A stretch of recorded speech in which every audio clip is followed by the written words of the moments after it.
आज मैं गुटखा और पान चबा के देश के चौथे स्तंभ पे थूकता। ये हिटलर के भी बाप है जिन्होंने इस देश की सारी मान मर्यादा को आज लांघ दिया। ये आपको तकलीफ होती है नहीं होती है बताइए मुझे। होती है क्या नहीं होती? आपको होती है नहीं होती है बताइए। इतने सारे पत्रकार हैं, क्या आपके तकलीफ होती है? आप क्यों नहीं बोलते तकलीफ होती है नहीं होती है? आप 45 लाख रुपए में उनकी जान का सौदा कर रहे हैं, आपको शर्म नहीं आती? ऐसे मुख्यमंत्री के ऊपर थू है।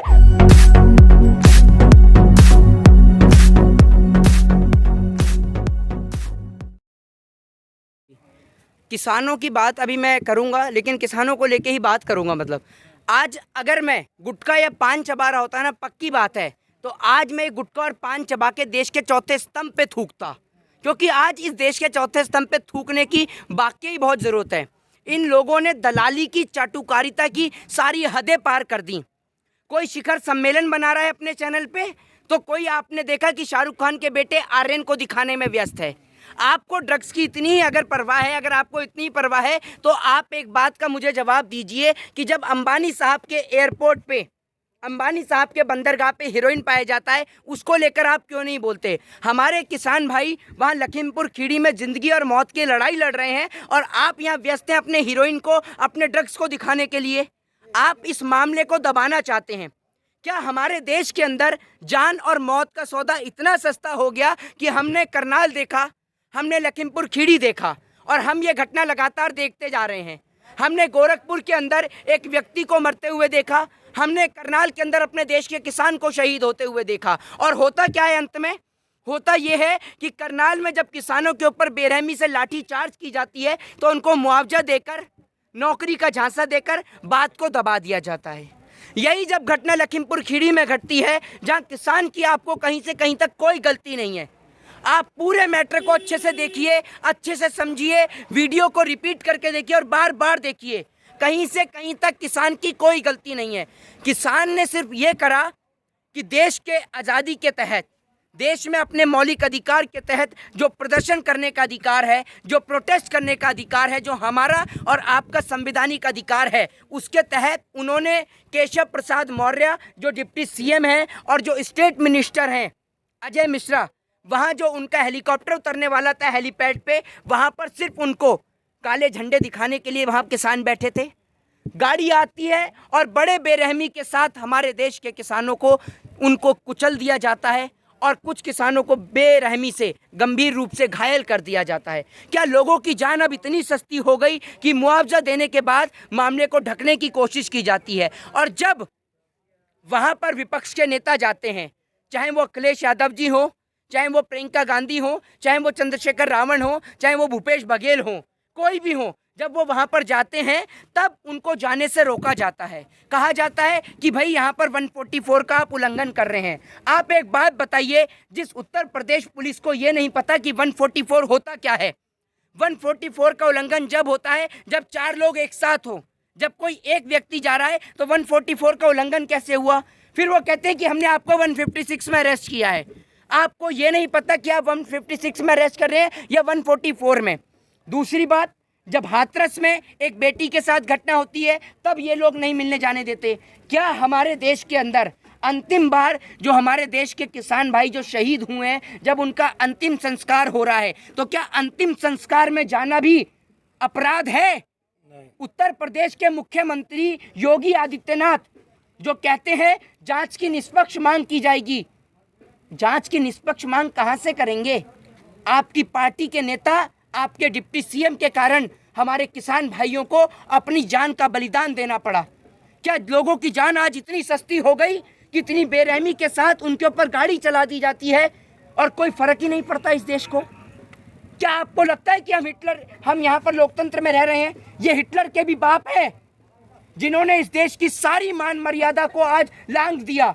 ये राम नहीं, ये राम के भेष में राक्षस हैं, राक्षस। और ये ऐसे राक्षस हैं जो अपने ही देश को भस्म करने में लगे हुए हैं। ये भस्मासुर हैं एक तरीके से। वही जी, जो अजय शर्मा की आप बात कर रहे हैं, जो गृह मंत्री है उत्तर प्रदेश के, उन्होंने किसानों को तो पहले ही चेतावनी दे दी थी कि समझ जाइए ना तो बड़ी कार्रवाई करेंगे। एक बात आप मुझे बताइए, आप होते हैं इसको संभालने वाले हैं? अरे आपकी औकात क्या है?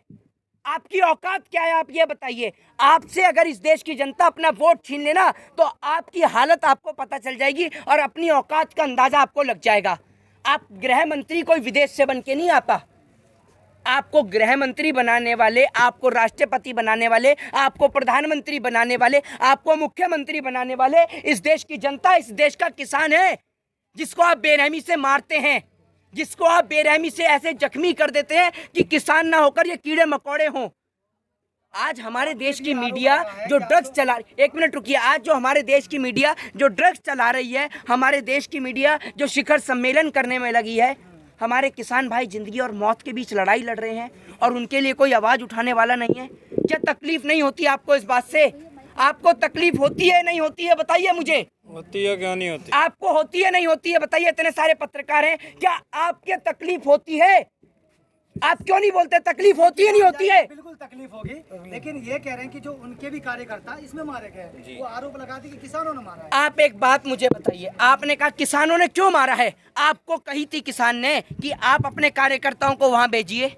बताइए, क्या लोकतंत्र में हमें आज़ादी देता है? आर्टिकल 19 प्रोटेस्ट करने की परमिशन देता है। प्रोटेस्ट करना हमारा संवैधानिक राइट है और इस राइट को, इस मौलिक अधिकार को न मोदी सरकार न योगी सरकार कोई हमसे नहीं छीन सकती। प्रोटेस्ट करना हमारा संवैधानिक अधिकार है और अगर हम इस अधिकार का पालन करते हैं तो क्या हमारे को मार दिया जाएगा जान से? नहीं। आप किसान को मौत के घाट उतारेंगे इतनी बेरहमी के साथ, और आप उसके बाद कहते हैं 45 लाख रुपए मुआवजा मिलेगा, नौकरी दी जाएगी उनकी शैक्षिक योग्यता के आधार पर।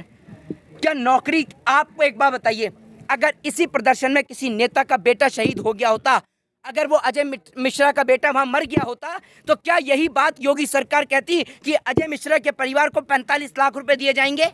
बताइए सर। लेकिन ये तो नया ट्रेंड सरकार की तरफ से, मैं इसको ट्रेंड ही कहूंगी कि जी, शुरू बिल्कुल। हो गया है कि जिस तरीके से मैं देख रही हूँ कि अगर रेप केस हो जा रहा है तो विक्टिम की मुआवजा, मुआवजा, किसानों की जान चली जा रही है, मुआवजा दे दिया जा रहा है। ये बिल्कुल, आप बिल्कुल सही कहा आपने, और मैं उन पत्रकारों का दिल से आज बहुत सम्मान करता हूं जिन्होंने हमारे देश के किसान के लिए आवाज़ उठाई। लखीमपुर खीरी में हमारा किसान जिंदगी और मौत के बीच लड़ाई लड़ रहा है। अभी भी हमारे कितने किसान भाई वहां अस्पताल में भर्ती हैं, लेकिन उन्हें देखने भी नहीं जाने दिया जा रहा है। धारा 144 वहां लगा दी गई है। एक बात आप मुझे बताइए, कल रात आप देख लीजिए गाजीपुर बॉर्डर पे भी आना जाना बंद कर दिया गया था। क्रेन के जरिए वहां पर जो बैरिकेड पे ऊपर वो रखवा दिए गए थे, जिससे वहां पर लोग आ ना सके और ना जा सकें। एक बात आप मुझे बताइए कि क्या ये बिल्कुल सही आपने कहा कि ये नया ट्रेंड चल गया है कि अगर लोगों की जान जाए तो मुआवजा दे दिया जाए?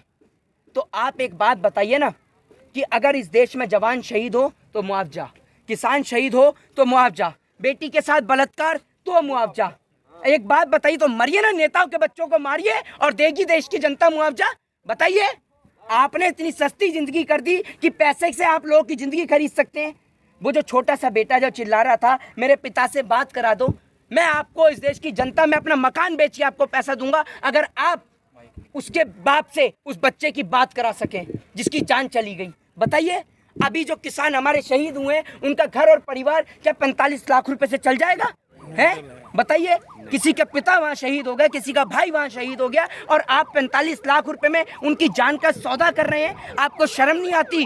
ऐसे मुख्यमंत्री के ऊपर थू है और ऐसे देश के लोकतंत्र पे भी थू है। मोहित जी, एक और सवाल यहाँ पे ये खड़ा हो रहा है। अभी हरियाणा के मुख्यमंत्री ने कहा कि जो किसान है, दूसरे किसानों की बात करें कि वो लड़ उठाए और तैयार रखो, बाकी 6 महीना जेल में तो हम देख लेंगे। ये मुख्यमंत्री करें हरियाणा के। देखिए, मैं आपको एक बात बताऊं, हरियाणा के खटारा मुख्यमंत्री मनोहर लाल खट्टर पे तो मैं कोई बयान दे ही नहीं सकता। ये सारे के सारे नेता एक से बढ़कर एक हैं।